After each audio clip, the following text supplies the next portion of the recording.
बिहार में एक तरफ जहां टीआरई 3 की बहाली प्रक्रिया पूर्ण होने वाली है, वहीं दूसरी तरफ ट्रांसफर पोस्टिंग को लेकर शिक्षक इंतजार में हैं। सीधी बातचीत करेंगे, हमारे साथ शिक्षा विभाग के एस सिद्धार्थ हैं। क्या लग रहा है कि जो टीआरई 3 की पोस्टिंग की बारी थी वो तो अब टारगेट आपने पूरा कर दिया, आज से अब टीचर जो हैं स्कूलों में योगदान दे रहे हैं, लेकिन अब जो बाकी टारगेट है आपका वो कब पूरा होगा?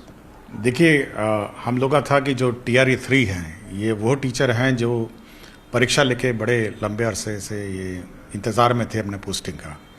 और मैं पहले भी बोल चुका हूँ कि ये सिस्टम से बाहर थे, इसको कहते हैं ना कि हमारे जो एम्प्लॉयज़ के जो सिस्टम है उससे बाहर थे।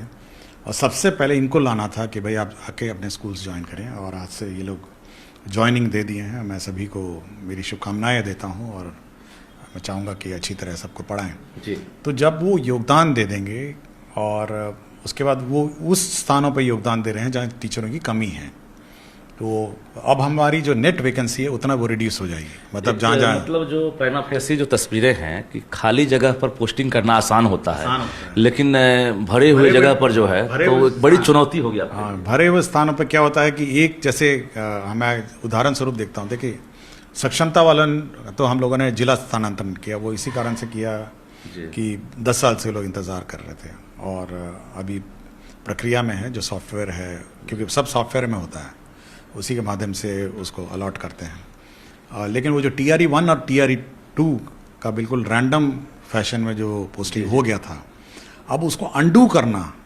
और एक जगह से दूसरी जगह ले जाना, ये थोड़ा टाइम टेकिंग ज़रूर है, लेकिन ये भी समय पे मतलब मेरा अनुमान कहता है कि ये भी मतलब ये 10-15 दिनों हम लोग कंप्लीट कर टीआरई 3 की पोस्टिंग हुई है उससे संतुष्ट हैं कि अधिकतर टीचर को अपना चॉइस का जिला मिला है, और जिन्हें नहीं मिला है उनसे क्या कहना चाहेंगे? देखिए, कभी तो किसी से पहले तो जिला अलॉटमेंट होता था, कभी से किसी को ब्लॉक का चॉइस तो कभी किसी से मांगा नहीं गया। तो पहली बार हुआ कि हम लोगों ने ब्लॉक का चॉइस मांगा, फिर ब्लॉक में कहीं हम लोगों ने पोस्टिंग कर दिया। देखिए, हम लोग चाह रहे हैं कि भाई जितना निकटतम जी मतलब उनकी चॉइस के निकट हो उतना हो, लेकिन एक बार ज्वाइन करने के बाद जो टीचर्स हैं वो फिर एलिजिबल हो जाते हैं जो स्थायी स्थानांतरण की व्यवस्था में। लेकिन अगर ज्वाइन ही नहीं करेंगे तब तो वो सिस्टम से ही बाहर रहेंगे। तो ज्वाइन करने के बाद थोड़े दिन देखें, व्यवस्था देखें, स्कूल देखें, थोड़ा समझें ना सिस्टम को भाई। लेकिन आप इशारा दे रहे हैं अपने कार्यकाल में, लगता है फिर कुछ। देखिए, पहले तो मैं सबको कहूँगा थोड़ा बच्चों को समझें, अपना स्कूल देखें, और आप वहाँ जा रहे हैं जहाँ पे टीचर पहले नहीं थे जी, तो आप जा रहे हैं तो थोड़ी व्यवस्था चेंज करिए, और अपने एप्लीकेशन जब भी ट्रांसफ़र का आपको देना होगा दीजिए, उसके बाद समय अनुसार होगा जी। लेकिन अचानक जाते ही इस मंशा से मत जाइए कि हम आए हैं अब स्थानांतरण लेकर जाएंगे। इस मंशा से ये बच्चों के प्रति अन्याय होगा। बिल्कुल। अभी जो आपने जिला आवंटन किया, ट्रांसफ़र तो शुरुआत पहले हो गई थी, और जिनका जिला आवंटन हो चुका है, चाहे वो सक्षमता वाले हों या बीपीएससी वाले या दिव्यांग या जो बाकी बीमारी वाले हैं, एक तो वो स्कूल के इंतजार में है कि स्कूल आवंटन कब होगा, उनकी ज्वाइनिंग कब होगी। दूसरी तरफ टीआरई 1-2 वाली जो दूरी वाली महिला है उनके लिए क्या करें? देखिए, जहाँ तक जिला आवंटन है, ये पूरी जो आवंटन करता है जो ऑफिसर, उसको नहीं पता है वो किसका आवंटन करता है। तो ये गोपनीयता मेंटेन करके एक सॉफ्टवेयर के माध्यम से वो उसको चॉइस देखता है, फिर उसको चेक करके उसको अलॉट करता है। तो ये प्रक्रिया है जी। तो इसी सॉफ्टवेयर में कल भी मैंने कुछ संशोधन किए थे, और मेरे ख्याल से कल परसों से ये प्रक्रिया शुरू होगी और फिर हम लोग रोज इसका स्कूल अलॉटमेंट शुरू कर देंगे। मतलब आपने कहा परसों से प्रक्रिया शुरू होगी, तो क्या स्कूल अलॉटमेंट? मैंने कल भी इस सॉफ्टवेयर में कुछ संशोधन किए हैं। कल भी मैं आया, कल मैं इसको चेक किया था, और मेरे ख्याल से आज शाम या कल से वो फिर से एक बार हम लोगों ने प्रक्रिया चलाई थी, लेकिन फिर हमने देखा थोड़ा उसमें कुछ विसंगतियाँ आ गई, फिर मैंने उसको फिर करेक्ट करके फिर कल से फिर हम लोग शुरू कर रहे हैं। और मेरे ख्याल से हमको लगता है 7 दिन में मोटा मोटी ये जो बैकलॉग है वो कंप्लीट हो जाएगा। मतलब 20 तक में उम्मीद रखें कि जो सक्षमता आज है आपका 15 है ना जी। हाँ, मतलब बड़े जिले जैसे पटना थोड़ा टाइम लग सकता है, लेकिन बाकी तो छोटे छोटे जिले हैं जिसके 400-500 हैं, वो तो जल्दी हो जाएंगे। स्कूल आवंटन कर दें आराम से, आराम से हो जाएगा, क्योंकि थोड़ी विसंगति आ गई थी, इसलिए मैं कल चेक किया, मैंने पूरे। लेकिन आप उसका खुलासा नहीं कर रहे हैं, जो विसंगति थी या जानकारी मिले उसको दूर कर लिया? हाँ, वो मैंने कर लिया। देखिए, बहुत चेक करना पड़ता है कि शिक्षा कोष पर हाँ पता चला। हाँ, टेक्निकल कल मिस्टेक मैंने देखा, चेक किया, और जब तक हम लोग वेरीफाई फिजिकली नहीं करते हैं और चेक नहीं करते हैं तब तक हम लोग उसको रिलीज नहीं करते हैं। और महिलाओं का लिस्ट जो है पहले तो जिला आवंटन निकलेगा, उसके बाद उनको एफिडेविट देना होगा, प्रक्रिया जो है जी जी, तो वो भी मेरे ख्याल से 5 दिनों में हम लोग वो भी मतलब 20 तक TRE 1-2 वाले जो महिला BPSC टीचर है जो दूरी के आधार, हाँ वो हम लोग का बिफोर 20th हम लोग वो भी लिस्ट जारी करते हैं। क्योंकि डेट जो रहता है लिस्ट इस बार जो है हम लोग लिस्ट जारी नहीं करेंगे इस बार, जो जानकारी होगी सबको अपने अपने ई शिक्षा कोर्स के लॉगिन में होगा। अच्छा, और हमने मतलब हम लोग एक जनरल लिस्ट जारी नहीं करेंगे, और मोटा मोटी हम लोगों ने करीब 11,500 का लिस्ट तैयार किया, 11,500 का। जी, और किसमें ये डिस्टेंस वाली TRE 1 और TRE 2 महिलाओं का जी करीब 11,500 का लिस्ट है। जी तो वेरिफिकेशन में हम लोग चेक कर रहे हैं जी, और उसको भी 1-2 दिन में हम लोग उसको जारी कर देंगे, और इसकी जानकारी उनको अपने ई शिक्षा कोष के अंदर मिलेगी। वो किसी से ना DO से पता चलेगा ना किसी से पता चलेगा। वो जब लॉगिन में चेक करेंगे उनको एक मैसेज जाएगा, वो अपना लॉगिन में चेक करेंगे और उनको जो लेकिन ट्रांसफर 11,500 आपने आंकड़ा बता दिया, तो अब सब इंतजार में होंगे हमारी बारी है कि नहीं। तो ये क्या क्या कोई पैमाना है कि डिस्टेंस वाला में इतना दूरी होना चाहिए? अब पहले आइए पहले देख लेते हैं, 11:30 पहले जारी होने और दीजिए। ये सेम जिला वाले भी इंतजार में हैं कि उनका ट्रांसफर कैसे होगा, क्योंकि 70 किलोमीटर 80 वो तो अभी अंदर है, अभी मतलब पहले बाकी बाहर वाले जिले पहले आ जाएं, उसके बाद अंदर वाला जिला का टेकअप होगा। उसका ये देखिए हर बार ये प्रक्रिया होती है। देखिए 11,500 के टीचर जाते हैं तो कुछ स्कूल खाली हो जाते हैं, कुछ स्कूल भर जाते हैं, तो फिर उसके बाद एक TRE 3 भी आ रहा है। तो ये हर स्कूल को देखिए, हमारा मूल ऑब्जेक्टिव, मैं बार बार सभी से कह रहा हूँ, हमारा मूल ऑब्जेक्टिव शैक्षणिक संस्थाओं को संचालन करने का है, जिसमें बच्चे हैं और टीचर हैं, वो हमारा सबसे प्रथम कार्य है जी, उसके ऊपर कुछ नहीं हो सकता है। और अगर ये हम लोग ट्रांसफ़र और पोस्टिंग की प्रक्रिया में मतलब जब करते हैं तो ये व्यवस्था डिस्टर्ब होती है। जी ये टीचर्स को समझना ये भी चाहिए जी, कि जब हम लोग इसको चेंज करते हैं तो हम लोग पहले इसको एडजस्ट होने देते हैं। जैसा अभी बैकलॉग एडजस्ट होगा, फिर ये TRE मतलब 1 और 2 की दूरी वाली महिला जाएंगी, फिर एडजस्ट होगा। जी। तो हर बार जब हम लोग 11,000, 12,000, 13,000 ट्रांसफर करते हैं तो वैकेंसी पोजीशंस चेंज होती रहती है। एक रिक्वेस्ट भी किया गया है टीचर्स की तरफ से, जो दिव्यांग हैं, जो विडो हैं, या बाकी जो एक तरह से रिजर्व कैटेगरी वाले हैं, जो सेम जिला में भी हैं 70-80 किलोमीटर पर, उनके लिए क्या विचार करेंगे सर? एक बार ये महिला का हो जाने दीजिए, उसके बाद फिर विचार करेंगे। हाँ, ठीक है। अच्छा, ये महत्वपूर्ण देखिए, सवाल। ये कोई वन टाइम एक्सरसाइज नहीं है ना कि आप बंद हो गया। जी, ये तो जब जिस चीज को कठिनाई होगी, जिस चीज को कष्ट होगा, वो अपना आवेदन दे सकते हैं। पुरुष शिक्षक भी लगातार पूछ रहे हैं, चूंकि पहले हम महिलाओं को और विकलांग इनको पहले हो जाने दीजिए। मैं बहुत सारे मैसेजेस पढ़ता हूँ, जी जी, और पुरुष थोड़ा कष्ट में हैं, जी। पहले महिलाओं को पहले हो जाने दीजिए, उसके बाद हम लोग पुरुष का टेकअप करेंगे। मतलब मई में या जून में कुछ उम्मीद? टेकअप करेंगे। पहले वैकेंसी तो भाई आप पहले मुझे वैकेंसी तो समझने दीजिए ना। जी, जी, जी। पुरुष को कहाँ पोस्टिंग करूंगा, पहले तो उसको वैकेंसी स्पष्ट होनी चाहिए कि भाई यहाँ खाली है, यहाँ कम है, यहाँ ज्यादा है।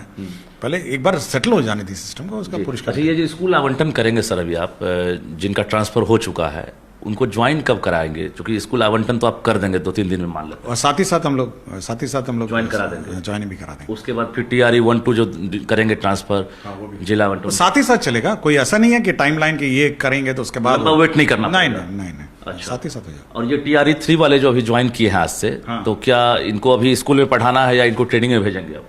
अभी वो क्योंकि कैपेसिटी का सीमित है तो फेज वाइज जाएगा सब। मतलब इस पहले महीने, पढ़ाएंगे, शुरू करेंगे अगले महीने गर्मी छुट्टी में तो नहीं ना? नहीं, छुट्टी पे तो छुट्टी मैंने सबको दे दी है। गर्मी छुट्टी मतलब गर्मी छुट्टी में ये लोग भी ट्रेनिंग नहीं करेंगे? नहीं, वो मैं बहुत स्पष्ट हूँ। गर्मी छुट्टी में मैंने सबको कह दिया कि सबको? अपना टिकट बुक कराइए, छुट्टी में घूमने जाइए। जी। लेकिन बच्चों को बहुत होमवर्क भी दिया है मैंने। जी। 1 से 5 वाले जो बच्चे हैं वो प्रोजेक्ट बेस्ड है। उनका काम है कि जहाँ वो घूमने जाएं वहाँ के पत्ते के बारे में, पंछी के बारे में, जगह के बारे में, खाने के बारे में कुछ प्रोजेक्ट्स टाइप बनाएंगे। इतनी बहाली हो रही है, टीचर को ये भी डर लग रहा है कि सरकार वेतन कहाँ से देगी। आज भी एक पत्र आपने जारी किया है, काफ़ी महत्वपूर्ण पत्र है, चूँकि पेमेंट डिले हो रहा था, तो आपने एक पत्र जारी किया है। ये पत्र का क्या मतलब है? देखिए, आवंटन और अलॉटमेंट और पेमेंट का कोई इशू नहीं है, और मुझे कम से कम हर घंटे में करीब 50 व्हाट्सएप, SMS और कॉल भी आ रहे हैं, और सब बड़े छोटे छोटे काम के लिए। मेरा पैन नहीं है, मेरा HRMS में अनबोर्डिंग नहीं है, मेरा आधार का विसंगति है। जी तो ये सारा जो काम है जी, ये DO का काम है, ये मेरा काम नहीं है। अब मैं वास्तव में किसको कहूँगा? DO को ही कहूँगा। जी, तो DO का काम है, जो DO का काम है उसको करना चाहिए। अब सीधा बीओ डीओ छोड़ के सीधा हमको फ़ोन लगाएंगे तो एक तो मेरा काम भी डिस्टर्ब हो रहा है। आपने तो उसके लिए एक नियमावली तैयार कर दी थी, आदेश भी दिया था। उसके बाद कि ग्रीवांस हैंडलिंग सिस्टम भी है।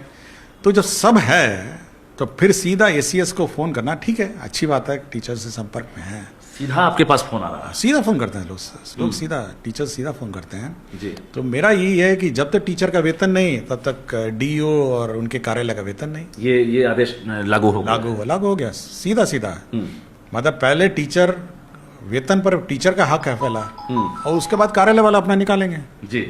तो वेट करिए जब तक टीचर का कराइए, उसका अपना वेतन निकालिए। मतलब टीआरई 3 वाले ज्वाइन किए हैं, जितने दिन पढ़ाएंगे इस महीने में उनको मतलब अब उनका तो अभी नया नया कागज, अभी तो प्रैन टैन और ये सब जमा करना पड़ेगा ना।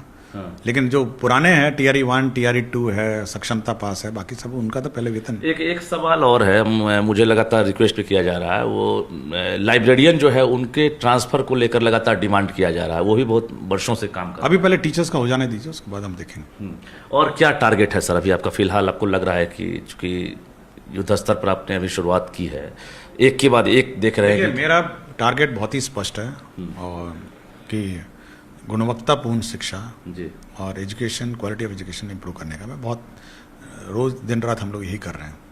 और अगला महीना, मतलब इसी महीने में, मतलब मई महीने में हम लोग का टारगेट है कि जितना भी इंफ्रास्ट्रक्चर गैप है, एडिशनल क्लासरूम्स हैं, बाउंड्री है, टॉयलेट है, वाटर सप्लाई के सिस्टम्स हैं, इसको पूरा रूप से हम लोग मई महीने में सैंक्शन कर देंगे। मतलब ये हम लोग का टारगेट है जी। पूरे राज्य में।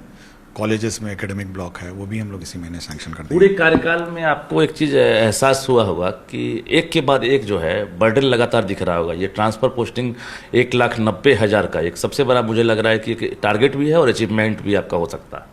देखिए, बर्डन कुछ नहीं है, और हर कार्रवाई जो भी है वो एक पॉजिटिव डायरेक्शन में एक साथ 3 पद के आप उससे कोई फर्क नहीं पड़ता, उससे कोई फर्क नहीं कैसे मैनेज करते हैं? करते हैं, सब टाइम प्लानिंग है। मैं डायरेक्टर एल.एन. मिश्रा आज आए हैं, मैं एल.एन. मिश्रा का डायरेक्टर भी हूँ, यहाँ पे भी काम चलता है, सब चलता है। इसलिए कोई ऐसा नहीं है कि कोई काम रुकता है। और ये है कि बीच में हम 1-2 दिन बाहर भी गए थे, लेकिन छुट्टी पे गया था, लेकिन कार्यालय तो मेरा चलता रहा। जो निचले स्तर पर लगातार आपके पास भी शिकायत आ रही है और आप एक्शन भी लिए हैं, मुझे जानकारी है सस्पेंशन हो या फिर शो कॉज लगातार चल रहा है। जिला शिक्षा पदाधिकारी कार्यालय में हो, बीओ के यहाँ हो, जो हर काम के लिए जो 2,000-3,000 के लिए भी राशि मांगी जाती है, तो उसको लेकर भी आपने साफ कह दिया है। क्या कहना चाहेंगे वैसे? देखिए, बहुत स्पष्ट है। पहले तो हम लोगों ने छुट्टी का गाइडलाइंस बनाया है, अभी अनुमोदन की प्रक्रिया में है। छुट्टी आप ऑनलाइन ही अप्लाई करेंगे, कोई कागजात फिजिकली किसी को कहीं जाने की ज़रूरत नहीं है, और ऑनलाइन ही आपका अप्रूवल होगा। मतलब कोई भी व्यक्ति, कोई भी टीचर किसी भी कार्यालय में अपने छुट्टी के लिए नहीं जाएगा, पहले तो हो। और एक चिट्ठी का 2-3 पन्ने का गाइडलाइन है कि कौन उसका सक्षम प्राधिकार है, कितने दिन में सैंक्शन करेंगे, वो भी है कि अगर CL है तो उसी दिन आपको करना है, अगर मैटरनिटी लीव है 7 दिन में करना है, मेडिकल लीव है तो 7 दिन। तो बिल्कुल स्पष्ट है कि कब कौन सा लीव किसके द्वारा कितने दिन में करना है। तो ये बहुत ही स्पष्ट हम लोगों ने कर दिया है। तो ये गाइडलाइंस ऑलरेडी जारी हम लोग करने वाले हैं, तो थोड़ा वेटिंग और उसका चेकिंग में उसमें हो रहा है। तो पहले तो ये हम लोग पहले इसमें बहुत मतलब तंग होते थे। जी जी। दूसरा है, आप देखे होंगे कि जो ग्रीवांस हैंडलिंग पोर्टल है उसमें एक करप्शन का भी है, क्योंकि पैसा लेन देन वाला भी है। जी जी। और उसको मैं खुद देखता हूँ, और वो जो पोर्टल का वो वाला कंपोनेंट है वो किसी और को नहीं दिखता है, केवल हम ही को दिखता है। वो ना डीओ को दिखता है, ना बीओ को दिखता है, किसी को नहीं दिख सकता है, वो मेरे ही वहाँ पे दिखेगा। तो उस पर तो हम लोग तो जीरो टॉलरेंस है, उस पर तो जैसे ही होता है हम लोग तुरंत कार्रवाई शिकायत मिलेगी एक्शन तुरंत। उसमें तो हम लोग कोई किसी टीचर को फाइनेंशियली तंग करना, ये हम लोग टॉलरेट नहीं करेंगे। एक महत्वपूर्ण सवाल छूट गया था, पटना को लेकर आपने पहले भी जिक्र कर दिया था कि पटना का फिलहाल अभी होल्ड रहेगा ट्रांसफ़र। तो अभी जो डिस्टेंस वाली जो महिला होंगी जिनका ट्रांसफ़र आप करेंगे, क्या पटना के लिए करेंगे या हम लोग वैकेंसी रिकैलकुलेट कर रहे हैं, तो इसलिए उसमें समय लग रहा है, क्योंकि उसका स्टूडेंट और टीचर रेशो बहुत ज़्यादा हो गया। मतलब आप कहें कि मतलब जितने स्टूडेंट नहीं उससे ज़्यादा टीचर हैं। जी जी। तो वो थोड़ा हम लोग इसको स्टडी कर रहे हैं, उसको टाइम लगेगा, उसके बाद लास्ट में इसको भी कर देंगे। अच्छा, पटना के अलावा जो 1-2 और ऑप्शन दिए होंगे डिस्ट्रिक्ट का, तो क्या वो तो सबको मिल गया उनको ना? कर देंगे? हाँ, वो तो जैसे आरा में बहुत लोगों ने दिया, वैशाली में दिया, बाकी सबको हो गया। लेकिन पटना के अंदर इनकमिंग जो ट्रैफिक है, जो टीचर्स का है, तो स्टूडेंट कम है, टीचर ज़्यादा है, तो वो हम लोग को थोड़ा मैनेज करना है, मैनेज करना पड़ रहा है। पड़ रहा है। अभी स्कूल में एक नया प्रयोग आपने किया है, एचएम को एक तरह से मिड डे मील से जो है साइड कर दिया है, तो अब लग रहा है कि वो प्रक्रिया वो तो शुरू हो गई। आपके जो 38 जिलों में हम लोगों ने 38 पायलट प्रोजेक्ट भी चला शुरू हो गया है, और 38 जिलों में आपने चिट्ठी देखी ही नहीं होगी, पता नहीं आपको मिला है या नहीं मिला। जी जी। लेकिन हम लोगों ने हेडमास्टर को हटा दिया है, और हेडमास्टर का सीमित रोल है, जी। जो मिड डे मील प्रभारी वो अलग हो गए। तो देखते हैं हम लोग 1 महीना। टीचर तो ज्वाइन कर रहे हैं सर, लेकिन एचटी वाला मामला तो कोर्ट में है। एचटी वाला में भी आपको एक टारगेट है, चूंकि आपने, मुझे जहाँ जानकारी है, आपने तैयारी कर ली थी, और 32-33 हज़ार जिनको आपने एक तरह से जिला आवंटन भी कर दिया था, और वो ज्वाइन, हम लोग ने स्कूल भी आवंटन कर दिया था। अच्छा। लेकिन माननीय उच्च न्यायालय द्वारा रोक के कारण हम लोग उसको नहीं कर पा रहे हैं। लेकिन एचएम का हम लोगों को मेरे ख्याल से इस सप्ताह हम लोग कर देंगे। एचएम का मतलब ब्लॉक भी चॉइस लेंगे या जिला आवंटन? नहीं, अब तो सीधा उसका तो प्रमंडल है काडर भाई। अच्छा अच्छा। तो जिला का लिया है, अच्छा। उसका प्रमंडल है, जिला लिया है, तो मेरिट कम चॉइस वाला जो ऑप्शन है हम लोग एचएम को पोस्टिंग कर मतलब एचएम की पोस्टिंग भी जल्दी करेंगे क्या? ज्वाइन कर लेंगे? 1 वीक में कर देंगे। 1 वीक में कर देंगे। चलिए, तो जी हमारे साथ बिहार के शिक्षा विभाग के एसीएस डॉक्टर एस सिद्धार्थ थे, इन्होंने जानकारी दी है। कुछ और संदेश देना चाहेंगे टीचर्स को आप? नहीं, मैं यही कहूँगा कि देखिए, ट्रांसफ़र पोस्टिंग और ये सब बाकी सब चलता रहेगा, मतलब ये अनंत प्रक्रिया है। मेरा बस यही अनुरोध है कि जो गुणवत्तापूर्ण शिक्षा है, शिक्षा में गुणवत्तापूर्ण जो कंट्रीब्यूशन आपका है, उस पर ज़्यादा ध्यान दें। चर्चाएं केवल ट्रांसफ़र पोस्टिंग की बहुत होती है, और रजनीश भी बार बार हमको ट्रांसफ़र पोस्टिंग ही के प्रश्न पूछते हैं, लेकिन वहाँ पर स्कूल में कैसे गुणवत्तापूर्ण शिक्षा हो, गांव का हर बच्चा स्कूल में कैसे आए, स्कूल के में बच्चों का ड्रॉप आउट कैसे कम किया जाए, इस पर ज़्यादा समाज को, टीचर को और सबको सोचना चाहिए, और इस पर ज़्यादा ध्यान दें, यही मेरा इच्छा है। आप ऑब्जर्वेशन बहुत करीब से कर रहे हैं, स्कूलों में एक तरह से मूल्यांकन की जो प्रक्रिया है उस पर भी बदलाव आपने किया है, और बारीकी से चीज़ों को देख रहे हैं। कितना बदल रहा है स्कूल हाल में? अगर देखा जाए तो आप विजिट भी किए होंगे, और जो आंकड़े आ रहे हैं, कितना बदल रहा है? देखिए, स्कूल में जो बच्चे बाहर हैं, मैं अभी भी उस आंकड़ों से संतुष्ट नहीं हूँ, और बार बार मैं मुखियाओं को, पंचायत प्रतिनिधि को, जीविका को, सबको अनुरोध करता रहा हूँ कि भाई आप स्कूल में बच्चों को संख्या के अनुरूप लाइए, और एक भी बच्चा आपका स्कूल से बाहर नहीं हो। हम लोगों ने बहुत नामांकन की प्रक्रिया शुरू किया, अभी मैं उससे संतुष्ट नहीं हूँ। कोशिश में हूँ कि यह स्थिति अगले 10-15 दिन में सुधर। टीचर्स को लेकर क्या फीडबैक है आपका? बहुत अच्छे हैं टीचर्स, बहुत कमिटेड हैं, और बहुत ही सिंसियर हैं, और बहुत ही डेडिकेटेड हैं, और अपने दायित्वों और जो रिस्पॉन्सिबिलिटी है उसे बहुत बढ़ चढ़ के वो निभाते हैं। 100 में कितना नंबर दे रहे हैं फिलहाल बिहार के टीचर्स को? 99। केवल 1% जो मुझे कष्ट बहुत ज़्यादा देते हैं, मैं हमेशा उन्हीं को 1% कोई चेतावनी देता रहता हूँ। 99% टीचर्स अच्छे हैं, आप मानते हैं? अच्छे पढ़ रहे हैं? बिल्कुल अच्छे हैं, और 1% को मैं चेतावनी देता रहता हूँ, और उन पर कार्रवाई निश्चित ही करूँगा। कार्रवाई मतलब 1% को लेकर है, बाकी अगर देखा जाए भी बहुत ज़्यादा हो जाता है। 6 लाख होगा तो 1% आप सोच सकते हैं जी। हाँ, तो उसी से मैं बहुत कष्ट में हूँ। और ड्रॉप आउट का जो रेशियो है उसमें भी आपको लग रहा है काफ़ी नहीं, सुधार आया है, लेकिन बच्चों की संख्या का आंकड़े अभी रिव्यू ही हम लोग कर रहे हैं, तो सबको लगना चाहिए। देखिए, एक और चीज़ हम देख रहे हैं कि आपके रीजन में जो अच्छे टीचर्स हैं, जो इनके पास इनोवेटिव आइडियाज़ है, पढ़ाने की शैली अलग है, तरीका अलग है, वैसे टीचर्स को आप सर्टिफिकेट भी यहाँ से भेज देते हैं, और एक तो मंथली आप सर्टिफिकेट दे ही रहे हैं, लेकिन वैसे टीचर्स को आप इंडिविजुअल जो है लेटर तैयार करके आपके सिग्नेचर का वहाँ मिल रहा है। तो ऐसे में क्या लग रहा है कि और प्रतिस्पर्धा बढ़ेगी टीचर्स के बीच? देखिए, हम चाहेंगे कि हर टीचर को टीचर ऑफ द मंथ मतलब के लिए अप्लाई करना चाहिए, और हम लोग समीक्षा करते हैं, और हर महीना हम लोग हर ब्लॉक से एक टीचर चयन करते हैं। क्या देखते हैं उसमें? देखते हैं कि उसका क्या इनोवेशन है, क्या उसका कंट्रीब्यूशन टू क्वालिटी है। देखिए, क्वालिटी हमारा बहुत है, मतलब बार बार देखते हैं कि क्वालिटी का टीचिंग में कि उसका क्या कंट्रीब्यूशन रहा है, बशर्ते कि उसका अटेंडेंस ठीक रहे, बच्चों का अटेंडेंस ठीक रहे, तो सब कुछ चेक होता है। लेकिन मेन हम लोग देखते हैं कि शिक्षा क्षेत्र में क्वालिटी में उसका क्या योगदान रहा है, और उसी पर हम लोग टीचर्स ऑफ द मंथ का हम लोग उसे सर्टिफिकेट देते हैं। कुछ और खुलासा करना चाहेंगे तो आप कर सकते हैं कि आगामी जो बहाली वगैरह को लेकर सब खुलासा कर ही दिया आपको, बहाली को लेकर भी कुछ सब खुलासा कर ही दिया है कि ट्रांसफर कब होगा, एचएम हेडमास्टर का कब होगा, सब। एचटी वाला में कुछ सरकार कर रही है क्या? कोर्ट वगैरह में कोई मतलब हम लोगों ने मेंशन किया था माननीय उच्च न्यायालय में, लेकिन सुनवाई नहीं हो पाई है। देखते हैं, उसमें भी लग रहा है जल्दी सॉर्ट आउट हो सकता है। देखते हैं, लेट अस सी। चलिए, बहुत बहुत धन्यवाद। तो शिक्षा विभाग के एससीएस डॉक्टर एस सिद्धार्थ तमाम जानकारी दे रहे थे और निश्चित रूप से चाहे वो टीआरई 3 की पोस्टिंग को लेकर हो, ट्रांसफर को लेकर हो, क्वालिटी एजुकेशन को लेकर हो, इन्होंने साफ साफ कहा है कि हम जीरो टॉलरेंस पर बात करेंगे। शिक्षकों की समस्या जो भी होगी हम उस पर सुनवाई करेंगे और भ्रष्टाचार से हम कभी भी समझौता नहीं करेंगे। कैमरामैन सुबोध के साथ रजनीश कुमार, न्यूज 18 पटना।